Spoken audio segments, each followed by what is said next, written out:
UP में corona संक्रमितों की संख्या में आ रही है कमी। 24 घंटे में मिले 29,912 नए केस, 288 लोगों की मौत। एक्टिव मरीजों का आंकड़ा 2,85,000 के पार। यूपी सरकार ने जारी की लॉकडाउन की गाइडलाइन। आवश्यक वस्तुओं के आवागमन के लिए जारी होगा पास। आवश्यक वस्तुओं की सेवा न मिल पाने पर आप कर सकते हैं शिकायत। मुरादाबाद में बिना मास्क पहने एक युवक पुलिस से भिड़ा। बिल्डिंग में घुसकर युवक ने महिला को पुलिस वाले के ऊपर धक्का दिया। युवक पर केस दर्ज हुआ, आरोपी फरार।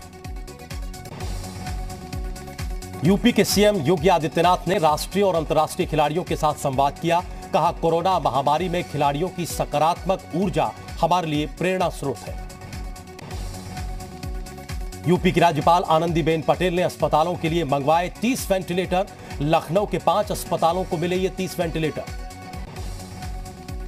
लखनऊ में 7-7 वेंटिलेटर केजीएमयू और पीजीआई को मिले, 5-5 वेंटिलेटर आरएमएल और कैंसर अस्पताल को, साथ ही 6 वेंटिलेटर बलरामपुर अस्पताल को मिले हैं।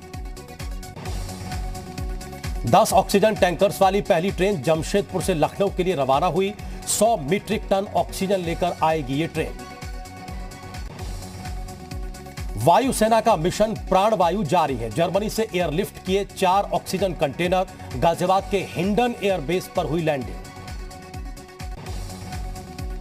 यूपी पंचायत चुनाव की आज तीसरे दिन भी काउंटिंग जारी है। जिला पंचायत के कई वार्डों में बीजेपी की बढ़त बरकरार है। 800 से ज्यादा वार्डों में निर्दलीय उम्मीदवार जीते हैं। सीएम योगी ने टीम 9 की बैठक में दिशा निर्देश जारी किए हैं। अधिकारियों को स्वास्थ्य विशेषज्ञों का पैनल तैयार करने को कहा है। फर्रुखाबाद के कोविड L2 अस्पताल में अव्यवस्थाओं के खिलाफ धरने पर बैठे तीमारदार ने जमकर नारेबाजी की। ऑक्सीजन और दवाइयां न मिलने का आरोप लगाया। अयोध्या में जिला महिला अस्पताल के कोविड केयर सेंटर में ऑक्सीजन की कमी। मरीजों को भर्ती करना बंद किया गया। पद्म विभूषण पंडित छन्नूलाल मिश्रा की पत्नी के बाद बड़ी बेटी की कोरोना से मौत हुई। प्राइवेट हॉस्पिटल पर इलाज में लापरवाही का आरोप लगाया। गौतम बुद्ध नगर में नोएडा प्राधिकरण में तैनात एक अधिकारी की मौत हुई। कोरोना संक्रमण के चलते यह मौत हुई है। पीलीभीत में सपा से पूर्व जिला पंचायत अध्यक्ष रुकैया आरिफ का कोरोना से निधन हुआ। बरेली के निजी अस्पताल में चल रहा था इलाज। मथुरा में डीएम के रसोइये की कोरोना से हुई मौत। जिले में 403 नए कोरोना पॉजिटिव मरीज सामने आए। संभल में पंचायत चुनाव की काउंटिंग सेंटर से पुलिस इंस्पेक्टर के चरण वंदना की तस्वीरें सामने आई हैं। नोडल अधिकारी के पैर छुए गए हैं। यह वीडियो जमकर वायरल हो रहा है। प्रयागराज में प्रतापपुर विकासखंड के भदारी ग्राम पंचायत में प्रधान पद पर केंद्रीय मंत्री मुख्तार अब्बास नकवी के भतीजे अली वाकर नकवी ने जीत दर्ज की है। पंचायत चुनाव की मतगणना को लेकर प्रशासन अलर्ट है। लखनऊ में डीएम अभिषेक प्रकाश ने काकोरी और मलिहाबाद मतगणना स्थल का निरीक्षण किया है। बागपत में चुनाव जीतने के बाद निर्वाचित ग्राम प्रधान को जेल हो गई। समर्थकों के साथ विजय जुलूस निकाला था।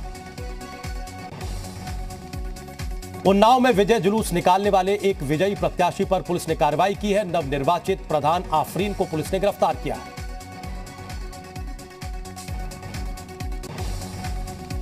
बहराइच कोतवाली के नानपारा में पंचायत चुनाव में जीत के बाद प्रत्याशी और उनके समर्थकों ने विजय जुलूस निकाला। विजय जुलूस में लोगों ने कोरोना नियमों की जमकर धज्जियां उड़ाई।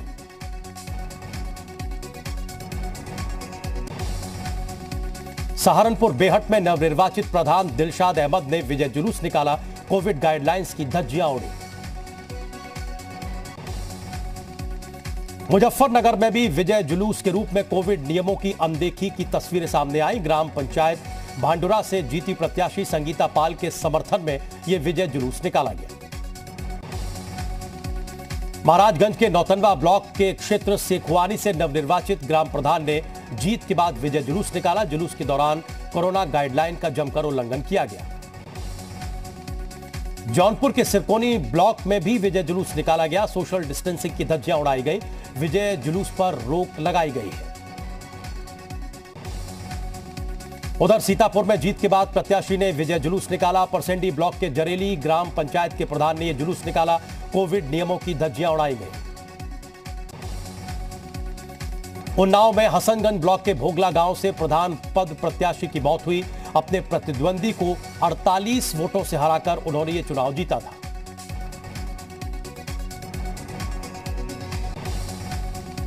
कन्नौज में कोरोना से जान गंवाने वाले 2 प्रत्याशियों ने प्रधानी का चुनाव जीता। अब चुनाव आयोग से इस पर राय मांगी गई है। फर्रुखाबाद ग्राम पंचायत रेसेपुर के प्रधान प्रत्याशी ब्रजेश सिंह का अपनी जीत की खबर से पहले ही निधन हो गया। ब्रजेश सिंह 150 वोटों से ये चुनाव जीते हैं। लखनऊ में पेट्रोल पंप के मैनेजर को अज्ञात हमलावरों ने गोली मार दी। गोली लगने से मैनेजर की मौत हो गई। मथुरा में सांप्रदायिक सौहार्द को बिगाड़ने की कोशिश हुई। गोवर्धन कस्बे में कुछ युवकों पर मस्जिद में घुसकर माइक को तोड़ने का आरोप लगा है। यह वीडियो सोशल मीडिया पर वायरल हो रहा है। नोएडा में high pressure double gauge oxygen regulator और ऑक्सीजन मास्क की कालाबाजारी करने के आरोप में एक शख्स को पुलिस ने गिरफ्तार किया। जौनपुर में घूसखोर बाबू का एक वीडियो वायरल हो रहा है। पंचायत चुनाव जीते प्रत्याशियों को प्रमाण पत्र देने के नाम पर यह बाबू रुपए ऐंठ रहा था। घूसखोरी की यह घटना कैमरे में कैद हो गई है। चित्रकूट के कोविड अस्पताल में मरीज की मौत के बाद परिजनों का हंगामा। गुस्साए परिजनों ने अस्पताल के स्टाफ से मारपीट की। स्टाफ ने सुरक्षा की मांग की। मथुरा में दिन दहाड़े बदमाशों ने लूट की वारदात को अंजाम दिया। बेटी की सगाई के लिए जा रहे परिवार से बैग लूटा गया। बैग में रखे 5 लाख रुपए नकद और गहने लेकर बदमाश फरार हो गए। रायबरेली में त्रिस्तरीय पंचायत चुनाव की मतगणना पूरी हो गई है। 52 जिला पंचायत सदस्यों को अभी तक प्रमाण पत्र नहीं मिला है। डीएम ऑफिस के बाहर धरने पर कई प्रत्याशी बैठ गए। जौनपुर के जिला पंचायत वार्ड नंबर 71 से अमिताभ बच्चन नाम के एक प्रत्याशी ने चुनाव लड़ा था। शिकस्त का सामना इस उम्मीदवार को करना पड़ा। सीतापुर में पंचायत चुनाव में जीत के बाद जश्न में हर्ष फायरिंग हुई। हर्ष फायरिंग करने वालों में एक नाबालिग भी शामिल था। झांसी में गैस भरने के दौरान कार में आग लग गई। स्थानीय लोगों की मदद से पुलिस ने आग पर काबू पाया। कानपुर में आईआईटी से मोती झील के बीच मेट्रो परियोजना की प्रायोरिटी कॉरिडोर का निर्माण कार्य जारी है। 9 किलोमीटर लंबे कॉरिडोर में 9 मेट्रो स्टेशन बनेंगे। बुलंदशहर में खेतों में पानी लगाने को लेकर 2 पक्षों में मारपीट हो गई। झड़प में 4 लोग घायल हो गए। पुलिस ने मामला दर्ज कर जांच शुरू कर दी है।